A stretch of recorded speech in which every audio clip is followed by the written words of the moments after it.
All right. Welcome, everybody, to Venture Youth Virtual. It is Memorial Day weekend.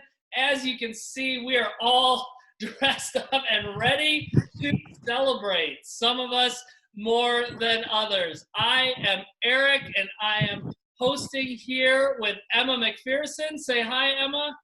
Hello, everybody. Hello, world. And we have a special guest co-host, our speaker this Memorial Day weekend, Miss Anna Mae Martin. Say hello. Hello. Look at that. Look at that. She's already taken in the sun, enjoying her time outside, catching some rays. Anna, the question is, do you have sunscreen on? No. Oh, YOLO. Emma's So got I'm a different color when I see you next. Yep, Emma's got a hat, sunglasses, a towel. She is fully protected, and you're just saying, you know what? I'm going to live my best life, taking it in. There you go. I love it. All right, so it is Memorial Day weekend. I love a good cookout. Here's the question. Emma, what is your favorite cookout food that you can think of when it comes to grilling out? I think I'm going to have to go with the classic here. Just a solid cheeseburger, hot dog, make it on the grill. You know, Ooh. that classic. You heard it here first, a cheeseburger hot dog. Do you just stack it? What do you put on the bun first? Do you put the hot dog and then the cheeseburger, or the cheeseburger then the hot dog? No, a cheeseburger, separate hot dog. Oh, you know what? I thought we just gave some cool new tip that people could try. We could be trending, but instead, you know what? That is the challenge for this week. You can earn points for your team because those points are just crushing it right now. I'm pretty sure the upperclassmen are way in the lead with points because I am tallying the points, so I'm sure that they're ahead. But if you can post a picture and tag Venture Youth on 5'9" with a hot dog cheeseburger and post your picture of your hot dog cheeseburger put on one bun, then you will earn points. That is the challenge of the week right there. We've done it. It's out of the way. So Anna, what's your favorite grill out barbecue food? You know, I like zucchini. Wow. Zucchini. Yeah. Look at that. Living the fit life. Living the fit life. So do you like slice it up and put it on the grill, or do you bake it? What do you do with your zucchini? Yeah. Slice it up. I think put oil on it. Not too much. And then you just grill it. All right. Like potato. There you go. For all your vegetarian, vegan people out there, if you don't want to post a picture of your hot dog cheeseburger, you can post a picture of your favorite zucchini vegetable dish, but it has to have zucchini in it somewhere. So I don't care how you do it, but post a picture of your cookout zucchini on this Memorial Day weekend. For me, I like a good pig roast, like a whole pig on a spit. Oh, that's the way to do it. See, that's like the opposite. Oh. Eating. Yeah, go big or go home. You know what? I guess. I don't know. I'm probably not going to do that, but it'd be pretty sweet if we did. All right. So my second question. I don't even remember what my second question was. Do you guys even remember what my second question was? Did you ask a second question? I was going to. I even gave you guys a heads up on it. I didn't remember. It's Memorial Day. I'm having so much fun hanging out with you guys. I totally forgot it. All right. So with all that being said, if it's quarantine, if it's social distancing, here's what I want to know. What is one way that we can celebrate and have fun on Memorial Day? Emma just left us. That's how you do it. You don't have any people with you. You just leave. This is the perfect example. This is how you social distance and celebrate Memorial Day. If there's more than 2 people and you are less than 6 feet apart, you just remove one person. Just remove yourself. That was actually going to be mine, so she stole it. Yeah, so Anna's is just remove yourself from the situation and enjoy the weather and enjoy nature all on your own. You know? Right. Mine, I think, because I am now officially a boat owner, I say get out on the lake. You know what? How much more social distancing do you need? I don't think COVID-19 can travel over water. I think that's, Yeah, I don't know. I don't know. So I think you can get out on the water and you get away from people and it can't find you there. So those are our helpful hints and tips and tricks for this Memorial Day weekend. We are excited. Let's see if we got somebody back here. Let's see if she's coming on. I don't even know. Look at that. Emma, you returned. You're back. Oh, this is wonderful. Technology, people. I'm telling you, this is great. So besides you giving us a perfect example of how to safely celebrate Memorial Day by removing yourself from a group of people when you feel like there's too many and it's too close, do you have any other tips for celebrating and having fun this Memorial Day weekend? Well, one tip I have specifically for anime is put on some sunscreen. I'm definitely Wow. a fair-skinned girl, so you don't want to get those sunburns and peel. It's just not good. There you go. So make sure social distancing, and if crowds get too big, remove yourself. And if you are going to spend time outside, please make sure that you appropriately apply sunscreen, a floppy hat, a towel, large sunglasses, and represent America. Those are for sure tips to have an awesome Memorial Day. So with all of that, our one big announcement that we've made the last couple weeks is we do understand that CIY is canceled for this year. The camp is canceled, but we are going to be doing a fun way to really connect with CIY, connect with their programming, and we are going to do that as a group. So if the one thing I'm going to leave you with, and the one thing that we want to make sure we remember how awesome CIY is and how impactful it is to our ministry. Anna, what is one thing that you remember from CIY that you just think of and you're like, man, that's why I love CIY? One thing. Yeah, just one thing. I think the most memorable things were dying without a fan in the horrible heat. But as far as like life-changing stuff, I remember a specific night where I was sitting on a staircase with my group of girls and just having these really deep kind of healing conversations. And it was just really powerful. And that was almost every night, actually. Oh, see, there is power in the name of Jesus, as Yeah. the song goes. I heard that in a song somewhere. So That's good. that's awesome. Emma, what about you? An awesome memory from CIY that was hugely impactful. I think definitely just the conversations that we have back in our rooms, or if we're going out into this, like there was like a field or something. But I think a little bit on a lighter note, we always have a birthday during the time. So especially this last year, we just decorated the whole room, streamers up there, and we just had so much fun with that. There you go. So see, all of this awesome CIY stuff, we're still going to experience that. We might not experience it in the sweaty, smelly, really hot dorm rooms that we normally do. We might not be experiencing it with 1,500 of our closest friends in a close-quartered environment like we have in the past, but we are going to get the awesome messages, the awesome themes, the awesome takeaways, the great group discussion, and the fun celebration that comes from CIY. So stay tuned as we get more clarity on what the summer is going to look like and how that's going to go. We will have more information on what CIY will look like for us as a youth group, so stay tuned for that. Last thing, Anna Mae, you are our guest speaker, and I think I already know the answer to this question, but if you want somebody to really dial into one part of your talk, what is that part going to be? Yes, it is. Don't be a jerk.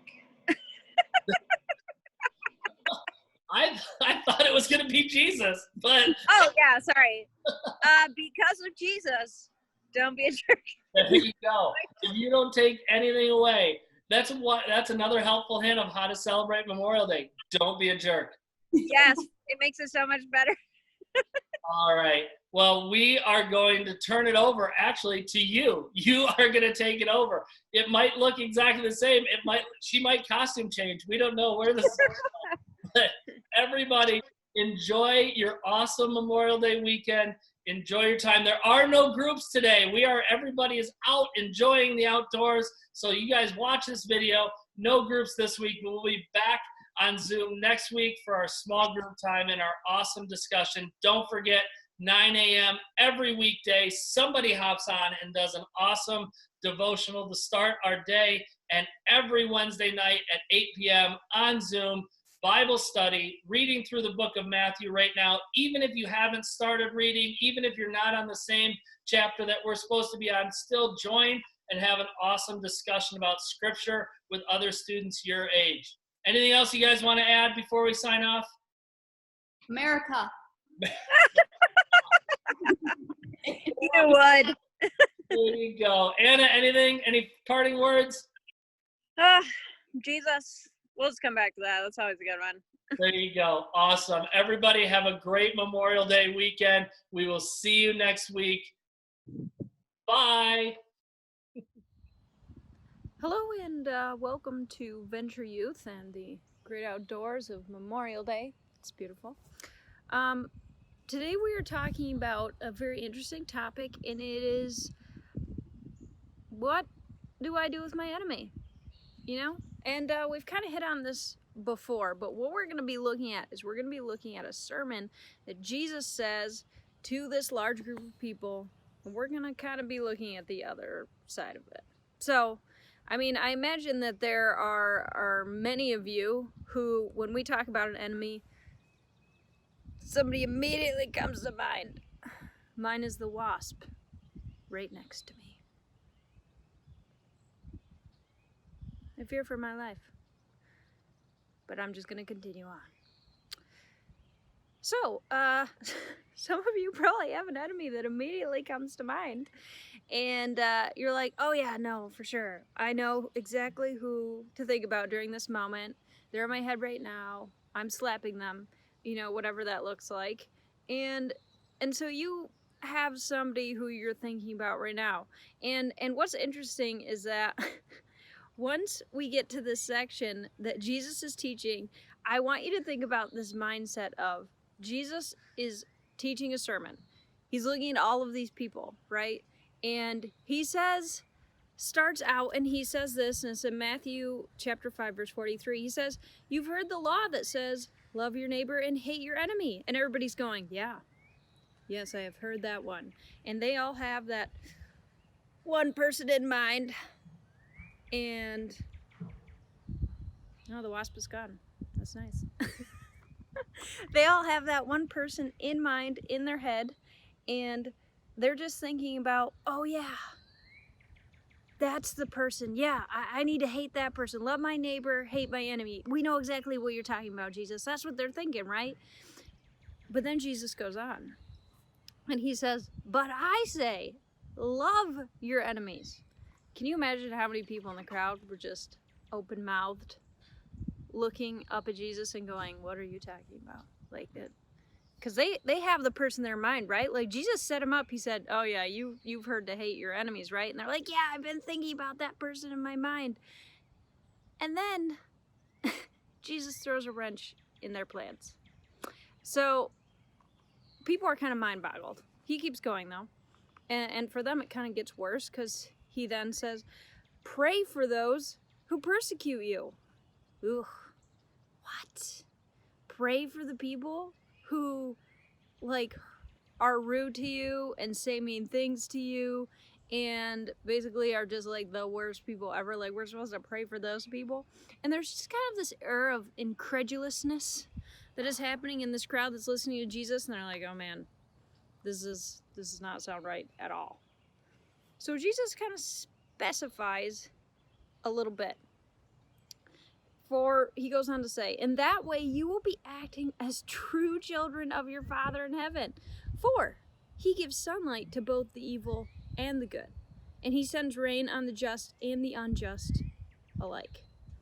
If you love only those who love you, what reward is there for that? Probably not much.